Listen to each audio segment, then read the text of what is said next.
नमस्ते विद्यार्थी मित्रों, हिंदी की कक्षा में आप सभी का स्वागत है। आज हम व्याकरण का एक भाग देखने वाले हैं जिसका नाम है अव्यय। अव्यय क्या है, इसकी परिभाषा क्या है, इसके भेद कौन कौन से हैं, यह हम इस पाठ के दरम्यान इसकी चर्चा या इसका अध्ययन जो है वह अध्ययन इस वीडियो के अंदर हम करने वाले हैं। तो चलिए शुरू करते हैं अव्यय। तो विद्यार्थी मित्रों, अव्यय देखने से पहले हमें ये शब्द के भेद जानना आवश्यक है। तो शब्द के भेद क्या है, यह या इस पर हमने पहले भी चर्चा की है। तो शब्द के भेद जो है वो दो प्रकार के होते हैं, जैसे कि विकारी और दूसरा होता है अविकारी। अब विकारी क्या है, अविकारी क्या है, इसकी भी हमने चर्चा की है, लेकिन फिर एक बार इस पर हम थोड़ा ध्यान देंगे। सबसे पहले हम देखेंगे कि विकारी किसे कहा जाता है। विकारी की परिभाषा इससे पहले देखी हमने कि जिसमें लिंग वचन के अनुसार परिवर्तन आता है, जिन शब्दों में, उन शब्दों को क्या कहा जाता है, विकारी कहा जाता है। और इसमें हमने देखा है इससे पहले कि इसमें संज्ञा, सर्वनाम, विशेषण और क्रिया, इसके क्या है, चार भेद जो है भेद है इस विकारी के। तो अब हम जो भाग देखने वाले हैं वह है अविकारी का। अब अविकारी क्या है, इसकी परिभाषा क्या है, इसके भेद कौन कौन से हैं, इसकी भी हम चर्चा करने वाले हैं। इस अविकारी को ही क्या कहा जाता है, अव्यय इस नाम से भी जाना जाता है। तो चलिए शुरू करते हैं अव्यय। तो यहाँ पर सबसे पहले हम क्या करने वाले हैं कि अविकारी शब्द या अव्यय, इनकी परिभाषा देखेंगे।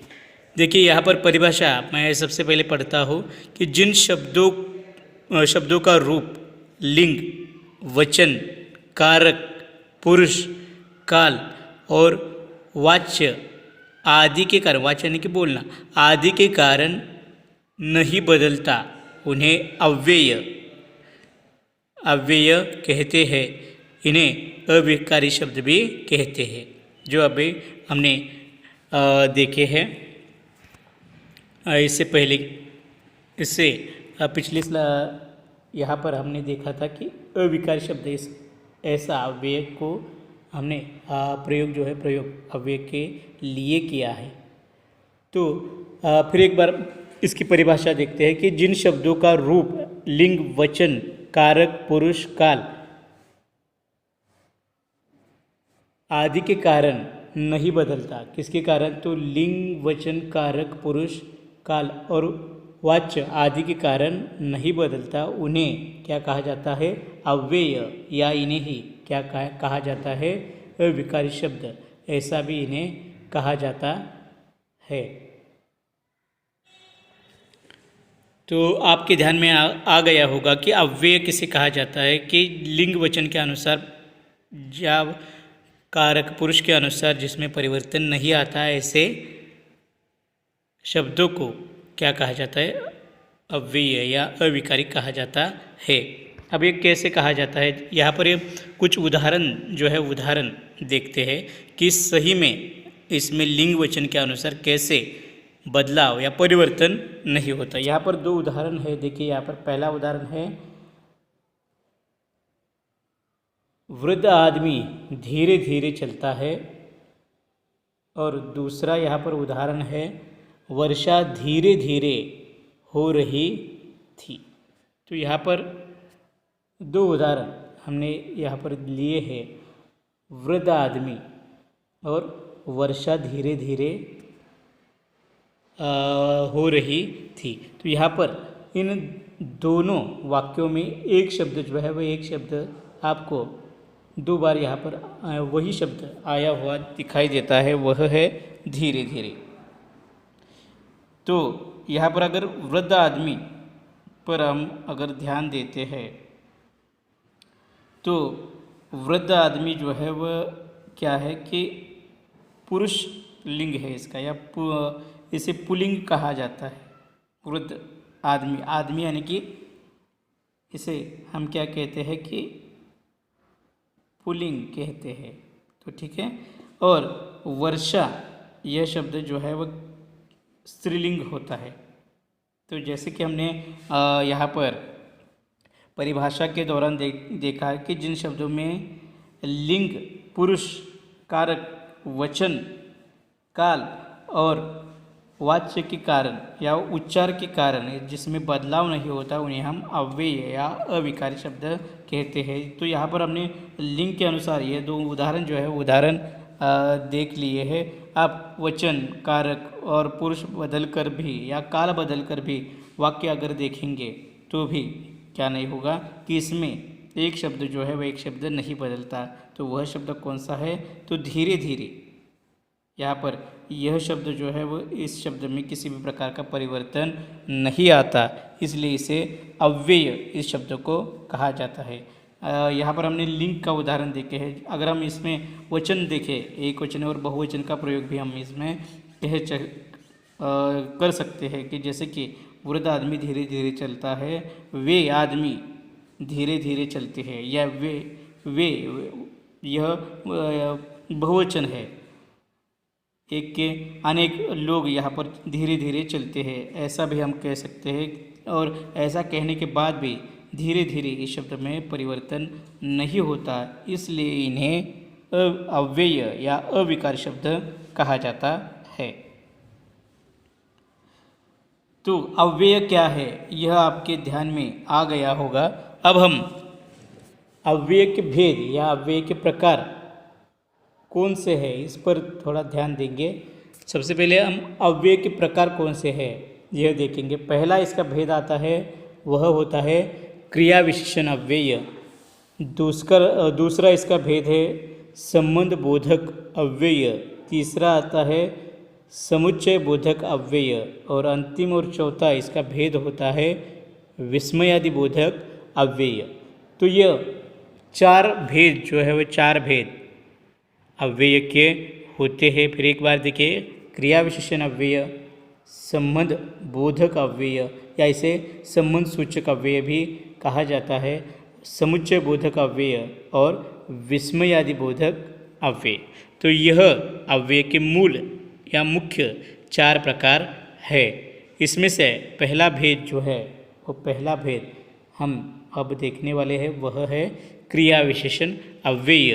इसकी परिभाषा, इसके भेद और वाक्य हम अब देखने वाले हैं।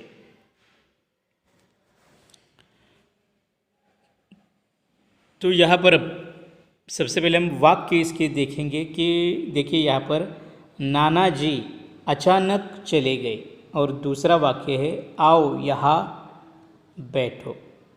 तो यह दो वाक्य है और इन दो वाक्यों से हमें क्रिया विशेषण अव्यय किसे कहा जाता है यह देखना है। इसकी परिभाषा भी आप देखेंगे तो आपको अच्छी तरह से ध्यान में आएगा। तो नाना जी अचानक चले गए। अब चले गए यह क्या है? क्रिया है, चले गए या चले जाना।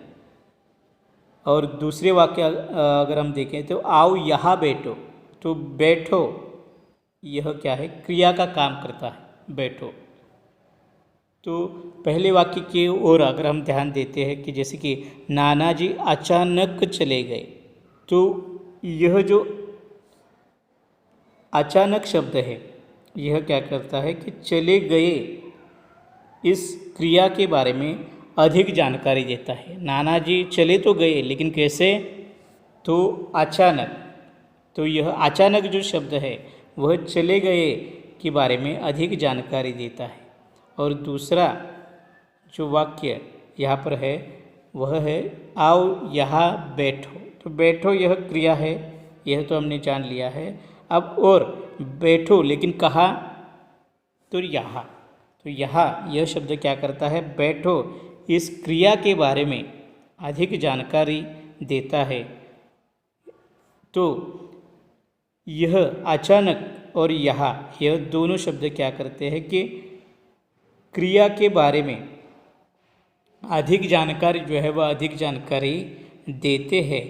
जो शब्द क्रिया के बारे में अधिक जानकारी देते हैं उन्हें क्या कहा जाएगा? अब क्रिया विशेषण अव्यय। कैसे क्रिया घटती है, कहाँ पर घटती है, यह बताने का काम जो है वह काम इन दो शब्दों ने किया है। आगे हम देखते हैं कि देखिए यहाँ पर हमने इसका स्पष्टीकरण देखा था, वो बिल्कुल उसी प्रकार यहाँ पर हम अधिक इसकी जानकारी लेते हैं। तो नाना जी अचानक चले गए, इस वाक्य में चले गए यह क्या है? क्रियाएं है। और अचानक यह क्या है? क्रिया विशेषण है, क्योंकि यह अचानक शब्द जो है वह चले गए यानी कि क्रियाओं के बारे में अधिक जानकारी जो है वह अधिक जानकारी देता है। उसी प्रकार दूसरे वाक्य में भी बैठो यह क्या है? क्रिया है। और यहाँ यह शब्द जो है वह क्या करता है? क्रिया विशेषण है। इसलिए यह दोनों शब्द क्या है? अचानक और यहाँ यह दोनों क्या है? क्रिया विशेषण है, क्योंकि यह क्रिया के बारे में अधिक जानकारी देते हैं। क्रिया कैसे घटती है, कैसे होती है, इसके बारे में यह अधिक जानकारी देते हैं, इसलिए इन्हें क्रिया विशेषण कहा जाता है।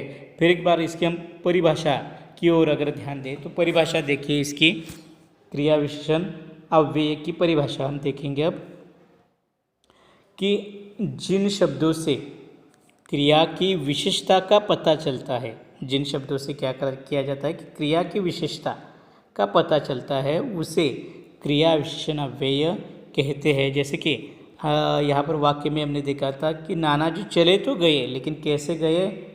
तो चले तो गए लेकिन कैसे? अचानक। अचानक चले गए, यह चले गए के बारे में अधिक जानकारी यहाँ पर देता है। तो इससे परिभाषा होती क्या है कि जिन शब्दों से क्रिया की विशेषता यानी कि चले गए के बारे में विशेष जानकारी वह देता है, इसलिए वह क्या है? क्रिया विशेषण है। और ऐसे क्रिया विशेषण को ही क्या कहा जाता है? क्रिया विशेषण अव्यय ऐसा कहा जाता है।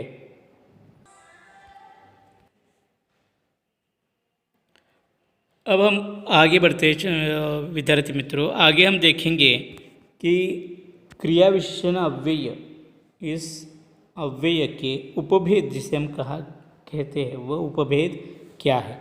तो इसके क्रिया विशेषण अव्यय के भेद अगर हम देखें तो ये वह भी 4 है। इसका पहला भेद होता है रीतिवाचक क्रिया विशेषण अव्यय, दूसरा होता है स्थानवाचक क्रिया विशेषण अव्यय, तीसरा है कालवाचक क्रिया विशेषण अव्यय और चौथा इसका है परिमाणवाचक क्रिया विशेषण अव्यय। तो यह 4 इसके भेद जो है है क्रिया विशेषण अव्यय। अब हम इन चारों की परिभाषा और वाक्य इनके देखेंगे। परिभाषा और वाक्यों के आधार पर हम इसका अध्ययन जो है अध्ययन आगे करने वाले हैं। तो एक एक कर हम इस पर चर्चा करते हैं। तो सबसे पहले हम देखेंगे वह है रीतिवाचक क्रिया विशेषण अव्यय। अब इसकी परिभाषा की ओर ध्यान दीजिए थोड़ा कि जिन क्रिया विशेषण से क्रिया के होने की रीति, यहाँ पर देखिए कि जिन क्रिया विशेषण से क्रिया के होने की रीति यानी कि पद्धति या ढंग या तरीका यहाँ पर कोष्टक में दिया गया है, इस पर भी ध्यान दें कि जिन क्रिया विशेषणों से क्रिया के होने की रीति, ढंग अथवा तरीका भी इसे हम कह सकते हैं पता चलता है, उसे क्या कहा जाता है? क्रिया विशेषण अव्यय, रीतिवाचक क्रिया विशेषण अव्यय। रीति यानी कि पद्धति, क्रिया घटने की या क्रिया होने की पद्धति, रीति जो शब्द बताता है उसे क्या कहा जाता है? रीतिवाचक क्रिया विशेषण अव्यय। यहाँ पर एक वाक्य है, इस वाक्य को देखने के बाद आपको तुरंत आपके ध्यान में आ सकता है कि यहाँ पर एक वाक्य देखिए कि घोड़ा तेज दौड़ता है। अब दौड़ता तो है लेकिन वह कैसे दौड़ता है?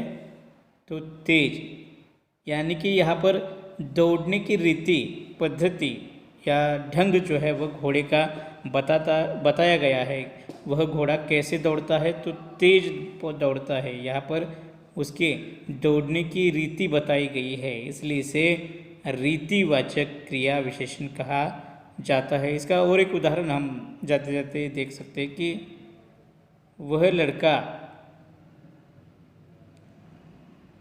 धीरे धीरे चल रहा है या धीरे चला गया, यानी कि उसके चला तो गया लेकिन कैसे, धीरे या धीरे धीरे चला गया, यानी कि वह जाने की पद्धति को बताते हैं, इसलिए इसे रीतिवाचक क्रिया विशेषण कहा जाता है। फिर एक बार इसकी परिभाषा पढ़िए कि जिस क्रिया विशेषण से क्रिया के होने की रीति का पता चलता है उसे रीतिवाचक क्रिया विशेषण कहा जाता है। अगला भेद हम देखेंगे स्थानवाचक क्रिया विशेषण अवयव। जिस क्रिया विशेषण शब्द के द्वारा क्रिया के होने के स्थान का बोध होता है, क्रिया के होने के स्थान का देखिए कि जिस क्रिया विशेषण शब्द से क्रिया के होने के स्थान का बोध होता है उसे स्थानवाचक क्रिया विशेषण कहा जाता है। यानी कि क्रिया कहाँ होती है उस स्थान का बोध जहाँ होता है उसे स्थानवाचक क्रिया विशेषण कहा जाता है। यानी कि स्थान का बोध कराने वाला विशेषण को स्थानवाचक क्रिया विशेषण कहते हैं। जैसे कि यहाँ पर देखिए वाक्य, मेहमानों को भीतर बिठाइए, तो यहाँ पर क्रिया बिठाने की क्रिया तो हुई है, किन्हें, तो मेहमानों को, और मेहमानों को कहाँ बिठाया है, तो भीतर, यानी कि यह भीतर क्रिया घटित हुई है, यह स्थान का बोध कराता है, इसलिए इसे स्थानवाचक क्रिया विशेषण कहा जाता है। मेहमानों को भीतर बिठाइए, यानी कि भीतर यह शब्द क्या करता है, स्थान का बोध करता है, क्रिया कहाँ हुई है इसका बोध करता है, इसलिए इसे स्थानवाचक क्रिया विशेषण कहा जाता है।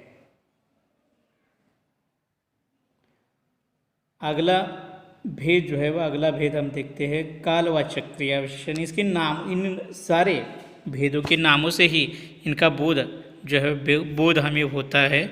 अब कालवाचक क्रिया विशेषण की परिभाषा देखिए।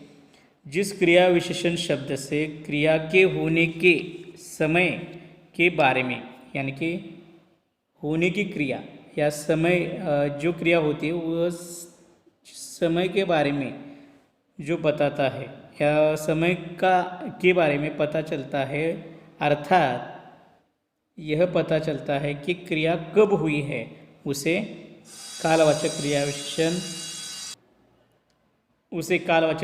कहा जाता है। कि क्रिया कब हुई है यह बताने वाले विशेषण को क्या कहा जाता है, कालवाचक क्रिया विशेषण कहा जाता है।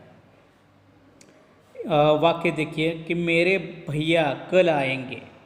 भैया आने वाले तो है लेकिन कब, कल, यानी कि कल यह क्या करता है कि काल के आज समय के बारे में, क्रिया घटित होने का समय जो है वह समय के बारे में पता जो है, पता इस कल शब्द से चलता है, इसलिए इसे क्या कहा जाता है, कालवाचक क्रिया विशेषण अव्यय इसे कहा जाता है या कहते हैं। अगर हम दूसरा वाक्य इसका देखना चाहें कि मैं कल 4 बजे घर आऊँगा। अब घर तो आने वाला हूँ लेकिन कब, 4 बजे, यानी कि 4 बजे यह शब्द क्या करता है कि काल का बोध कराता है, समय का बोध कराता है, इसलिए इसे कालवाचक क्रिया विशेषण कहा जाता है। अगला और अंतिम इसका भेद हम देखेंगे वह है परिमाणवाचक क्रिया विशेषण अव्यय। अब इसकी परिभाषा की ओर अगर हम देखें कि जिस क्रिया विशेषण शब्द से क्रिया के परिमाण अर्थात उसकी मात्रा का ज्ञान होता है, अथवा जिस क्रिया विशेषण शब्द से यह पता चलता है कि क्रिया या कार्य कितना हुआ है, उस क्रिया विशेषण को परिमाणवाचक क्रिया विशेषण कहा जाता है।